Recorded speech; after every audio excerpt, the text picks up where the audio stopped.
ሰላም ጤና ይስጥልን ውድ የቻናላችን ተከታዮች እንዴት አላችሁ እያል ዩቲዩብ ቻናል በኦንላይን በማስተማር ላይ ይገኛል።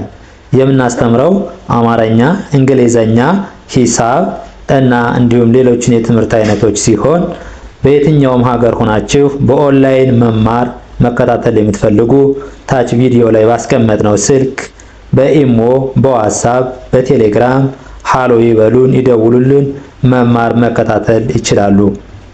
ሰላም ውድ የቻናላችን ተከታታዮች እንዴት አላችሁ? በያላችሁበት ሰላማችሁ ይብዛ እያልን ዛሬ ደግሞ ይዘንላችሁ የመጣን ከባለፈው የቀሩትን የአማርኛ ፊደላትን ማንበብ ልምምድና የመጻፍ እያነበብን እየጻፍን መለማመድ ይሆናል። በኦንላይን መማርና መከታተል ለምትፈልጉ ከታች ባለው ስልክ በቴሌግራም፣ በኢሞ፣ በዋትስአፕ እናንተ የምትጠቀሙበት ማንኛውም ሶሻል ሚዲያ ሃይበሉን። እንዲሁም ህጻናትን ከሀገር ውስጥም ሆነ ከሀገር ውጭ ሆናችሁ ማስተማር የምትፈልጉ ደውሉልን። ልጆቻችሁን በአጭር ጊዜ ያቀላጥፈው ማንበብ መጻፍ እናስተምራቸዋለን በቀላል መንገድ ማለት ነው። እሺ ወደ ቪዲዮአችን ስንገባ እያንዳንዱን እያነበብን መጀመሪያ እንለማመዳለን፣ ከዛ ደግሞ እየጻፍን እንለማመዳለን ማለት ነው። በዚህ ቪዲዮ እጥር አድርገን ማንበብ መጻፍን እንለማመዳለን። እሺ እቺ ማናት? ጨ ጨ ጩ ጪ ጫ ጬ ጭ ጮ ጨ ጩ ጪ ጫ ጬ ጭ ጮ። እሺ ይቺስ? ይቺ ደግሞ ጰ ነች። ጰ ጱ ጲ ጳ ጴ ጵ ጶ ጰ ጱ ጲ ጳ ጴ ጵ ጶ። እሺ ይቺስ? ይቺ ደግሞ ጸ ናት። የይችኛይቱ ከጸ የምትለየው ከላይ ይቺ ቅጽል ባለቻት ይቺ ናት እንጂ ሌላው በቅጽሉም በምንም ተመሳሳይ ነው። ይቺ ባትኖር ከላይ ያለችዋ ከጸ ጋር ተመሳሳይ ናት። ግን ይቺን ጰ ብለን ይችኛይቱን ደግሞ ጸ ብለን ነው የምናነባት። ጸ ጹ ጺ ጻ ጼ ጽ ጾ ጸ ጹ ጺ ጻ ጼ ጽ ጾ። እሺ ይቺስ? ይቺ ደግሞ ፈ ነች። ፈ ፉ ፊ ፋ ፌ ፍ ፎ። እስኪ ደግሞ ያነባዋለሁ። ፈ ፉ ፊ ፋ ፌ ፍ ፎ። ልክ እንደዚህ ያደረግን የደጋገምን ማየት ከእናንተ የሚጠበቀው የመጀመሪያ እንደዚህ ሸመዳችሁ ጨ ጩ ጪ ጫ ጬ ጭ ጮ ብላችሁ ማንበባችሁን ቼክ ታደርጋላችሁ። ከዛ በኋላ የመጀመሪያ ፊደሎችን እያንዳንዳቸውን ለመጻፍ ስትፈልጉ እንዳትቸገሩ። የመጀመሪያ ፊደል ምንም አይነት ቅጽል የላቸውም። ሁለተኛ ደግሞ ከጎን ከጎን አላቸው ማለት ነው። ሶስተኛ ደግሞ ቀኝ እግራቸው ላይ ሸፈፍ ሸፈፍ ያለ። አራተኛ በግራ በኩል አንዳንድ እግራቸው አጠር አጠር ያለ፣ በግራ በኩል ያለው እግራቸው አጠር አጠር ያለ ናቸው ማለት ነው። አምስተኛ ፊደሎችስ? አምስተኛ ፊደሎች ደግሞ እግራቸው ላይ በቀኝ በኩል ቀለበት፣ እግራቸው ላይ ቀለበት ይሆናል ማለት ነው። ስድስተኛ የተለያየ ቅርጽ ነው ያላቸው። ልክ የጨ ምች ትመስላለች፣ የጰ ምች ትመስላለች፣ የጸ የፈም ልክ እንደዚህ አይነት ናቸው ማለት ነው። ሰባተኛ ፊደሎች ደግሞ በቀኝ በኩል ወይም ደግሞ በውጭ በኩል እግራቸው አጠር ይላል ወይም ደግሞ ከላይ ቀለበት ይኖራቸዋል። ይኸው እነዚህን ይመስላሉ ማለት ነው። ከዛ ቀጥለን ደግሞ የምናየው ጸ ነው። ጸ ጹ ጺ ጻ ጼ ጽ ጾ። ይኸው ጸ ጹ ጺ ጻ ጼ ጽ ጾ። እሺ እቺ ደግሞ ፐ ናት። ፐ ላል አድርገን ነው የምናነባት። ፐ ፐ ፑ ፒ ፓ ፔ ፕ ፖ። ይኸው ፐ ፑ ፒ ፓ ፔ ፕ ፖ። እቺ ደግሞ አ ነች።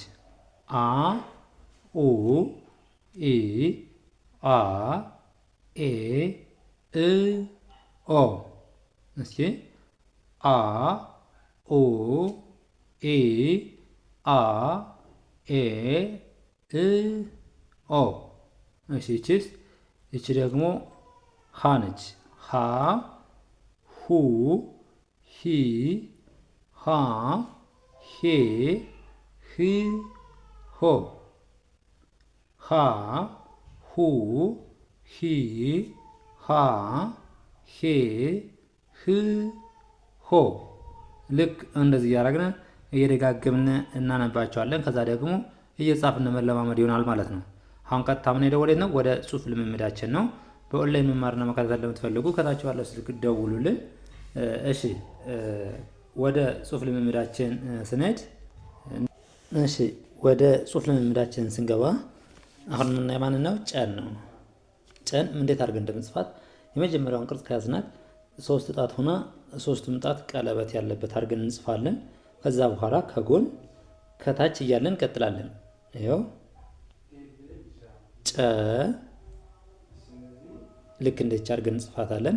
ጩ ስንል ደግሞ ሁለተኛ ፊደል ከጎን ናቸው አይደለ? ይኸው ከጎን እንዲህ አድርገን እንጽፋታለን። ጪ ስንል ሶስተኛ ፊደሎች የት ነው? እግራቸው ላይ ማለት ነው። እግራቸው ላይ ይኸው እግራቸው ላይ ወደ ቀኝ ሸፈፍ እናደርጋለን። አራተኛ ፊደሎች ደግሞ አንድ እግራቸው አጠር ይላል። ይኸው አራተኛ ፊደሎች ጫ። ጬ አምስተኛ ፊደሎች ቀኝ እግራቸው ላይ ቀለበት። ይኸው ጬ። ጪ ስድስተኛ ፊደሎች ደግሞ የተለያየ ቅርጽ ነው ያላቸው፣ ግን እቺ ከውስጥ ሸፈፍ ያለ ወይም ደግሞ ነን የመሰለ ቅርጽ አላት ማለት ነው። ማን ጪ። ጮ ስንል ደግሞ በቀኝ በኩል ሁለት እግሩ አጠር ይላል ማለት ነው። ልክ እንደዚህ ማለት ነው። ስለዚህ ይህ ስናነበው ጨ ጩ ጪ ጫ ጬ ጭ ጮ በቀላሉ እንዲያርገን አነበብ ነው። አሁን ደግሞ ቀጥለ የምናየው ነው ጰን ነው የምናይ።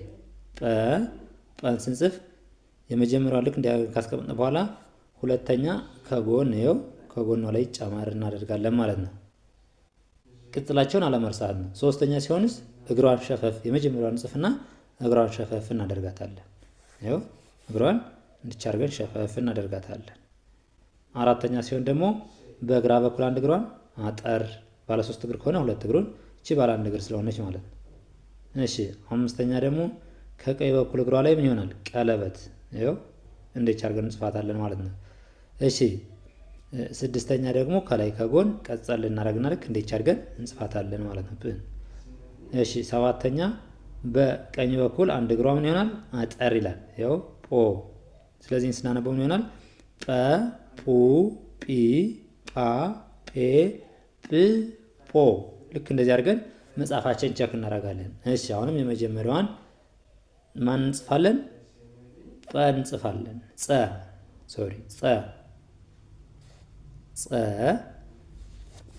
ጹ ስንጽፍ ደግሞ ከጎን ይኸው የመጀመሪያዋን እንጽፍና ከጎን ቀጸል እናደርጋታለን ማለት ነው።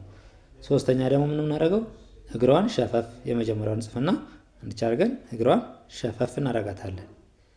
አራተኛ ደግሞ አንድ እግሯን በግራ በኩል አጠር ልክ እንድቻርገን እንጽፋታለን ማለት ነው። እሺ አምስተኛ ምን ነው የሚሆነው? በቀኝ እግራቸው ላይ ቀለበት ልክ እንድቻርገን እንጽፋለን። 6 ከላይ ከጎኗ ላይ ቀጸል እናደርግባታለን ማለት ነው። ከጎኗ ላይ ቀጸል እናደርግባታለን ልክ እንደዚህ ማለት ነው። ሰባተኛ በቀኝ በኩል እግሯ አጠር ይላል። ልክ እንዴት አድርገን እንጽፋለን ማለት ነው። ጸ ጹ ጺ ጻ ጼ ጽ ጾ። እሺ ደግሞ ቀጥለን እና ማን ነው?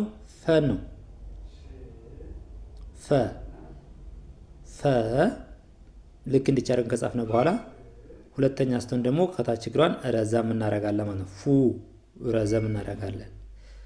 ሶስተኛ ፊ ወደ ላይ ትንሽ ለየት ያለች ወይም ደግሞ ቆፍልል ያለች ናቸው ማለት ነው። ፊ። ፋ ስንል ደግሞ ያው እግሯን እርዛም እናደርጋታለን። ፋ እንድቻርገን እንጽፋታለን። ፌ ስንል አምስተኛ ፊደል እግሯ ላይ ቀለበት፣ ያው እግሯ ላይ ቀለበት ፌ። ፍ ስድስተኛ ፍ እችም አንድ እግሯን እርዛም እናደርጋታለን። ፍ። ፎ ስንል ደግሞ ከላይ ካናቷ ምን ይኖራታል? ቀለበት ፎ። ስለዚህ ፈ ፉ ፊ። እሺ እያንዳንዱ እያደረግን እናያለን። አሁን ደግሞ ቀጥለን የምናየው ማን ነው? ጸ ነው።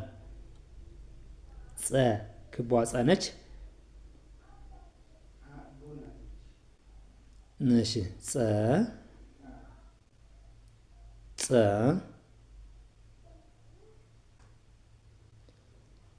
ጹ ሁለተኛ ከጎን ቀጸል እናደርጋታለን። ጹ ስንል ጺ ስንል ደግሞ እግሯን ረዘም አድርገን እግሯን ሸፈፍ እናደርጋታለን። ማን ስንል? ጺ ስንል ጺ። ጻ ስንል ደግሞ እግሯን ረዘም አድርገን እንተዋታለን። ይሄው እንዲች አድርገን ጻ።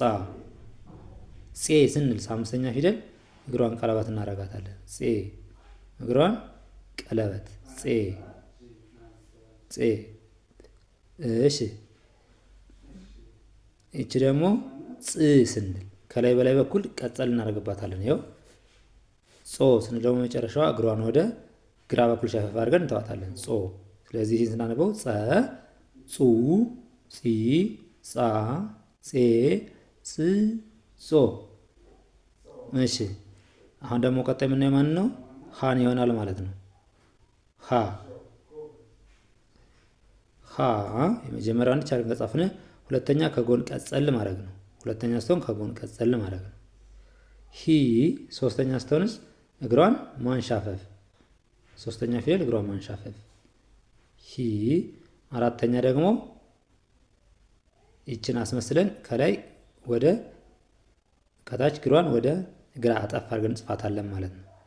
እሺ አምስተኛ ደግሞ እግሯ ላይ ቀለበት። ያው አምስተኛ ፊደሎች ምንድን ናቸው ብለናል? እግራቸው ላይ ቀለበት። እሺ ስድስተኛ ልክ እንደዚህ አድርገን እንጽፋታለን። ሰባተኛ ደግሞ ልክ እንደዚህ አድርገን በዚህ መልኩ በጎኗ ላይ ቅጽል እናደርግባታለን። ሆ ማለት ነው። እሺ ይህን ስናነበው ሀ ሁ ሂ ሃ ሄ ህ ሆ። እሺ አሁን ደግሞ ቀጥለን ማን እናያለን? አን እናያለን ማለት ነው። አ አ ከዚያችን ከጻፍን በኋላ የመጀመሪያውን እንችል ሁለተኛውን ደግሞ ከዚህ ከጎኗ ላይ ቀጸል ማድረግ ነው አይደለ? እስኪ ይኸው ልክ እንደዚህ አድርገን ቀጸል እናደርግባታለን ማለት ነው። ኡ ስንል ደግሞ ኢ ስንል ሶስተኛ ፊደሎች እግራቸው መንሻፈፍ ነው። ይኸው እግሯን ሸፈፍ እናደርጋታለን ስንጽፍ ልክ እንደዚህ አድርገን ማለት ነው። እሺ አ ስንል ደግሞ አራተኛ ምንም የሚያጠር የሚረዝም የላትም ማለት ነው። ከመጀመሪያው ብትለይ ወርታች እግር ረዘም እናደርጋታለን። እቺ ደግሞ አምስተኛ ምንድናት? ቀለበት እግሯ ላይ ቀለበት። እሺ ስድስተኛ ደግሞ እንደ ጸ ባናቷ በላይ እንጨምርባታለን እዚህ ላይ ማለት ነው። ይኸው እሺ እቺ ደግሞ ውስጥ እንደዚህ አድርገን ወደ ግራ ሸፈፍ አድርገን እንጽፋታለን። አ ኦ ኢ አ ኤ እ ኦ። እሺ አሁን ደግሞ ቀጥሎ ምን ማለት ነው? ፐ ነው። ፐ ቋሚ እናደርግና አንድ አግዳሚ ላይ እናደርጋለን። ከዛ በኋላ አንደኛ ሁለተኛ እያለ ሲሄድ ከጎን ከእግሯ ላይ ያለ አሁን ሁለተኛ ናት። ከጎን ነው ከላይ የምንቀጥልባት ማለት ነው። ከጎን ከላይ። እሺ ሶስተኛ ስትሆን ደግሞ እግሯን ከስር ላይ ሸፈፍ እናደርጋታለን። በጎን በኩል እግሩ ላይ ሸፈፍ እናደርጋታለን። ሶስተኛ። አራተኛ ደግሞ ወደ ግራ በኩል ሸፈፍ እናደርጋታለን። ልክ እንደዚህ አድርገን። እሺ አምስተኛ ሁሉም ቋሚ ተመሳሳይ ነው። እግሩ ላይ ቀለበት። ይኸው እግሩ ላይ ቀለበት ልክ እንደዚህ አድርጎ ጽፏል ማለት ነው። እሺ እቺ ደግሞ ከላይ ስድስተኛ ፊደል ነች። ጠመም ያለ ነገር እናደርግና እንዲህ አድርገን እንጽፋታለን። እቺ ደግሞ ወደ ግራ በኩል እግሯን ጠመም አድርገን ኖርማል አድርገን እንጽፋታለን። ይኸው እንዲህ እያደረግን ለማመድ እንችላለን ማለት ነው። እያንዳንዳቸውን መጀመሪያ ማንበብ ከዛ መጻፍ እያደረግን ማንበብ መጻፍ መለማመድ እንችላለን። ለዛሬ ዘንላችሁ የመጣን ቪዲዮ ይህን ይመስላል። በሌላ ቪዲዮ እስከምንገናኝ ድረስ በኦንላይን መማር መከታተል ለምትፈልጉ እንዲሁም ህጻናትን ማስተማር የምትፈልጉ የእናንተን ጊዜና ሰዓት በማይሻማ መልኩ አቀላጥፋችሁ ማንበብ መጻፍን እንድትችሉ እናስተምራችኋለን ማለት ነው። በዛሬ ቪዲዮ ይዘንላችሁ የመጣን ይህን ይመስላል። በሌላ ቪዲዮ እስከምንገናኝ መልካም ጊዜ፣ ሰናይ ቆይታ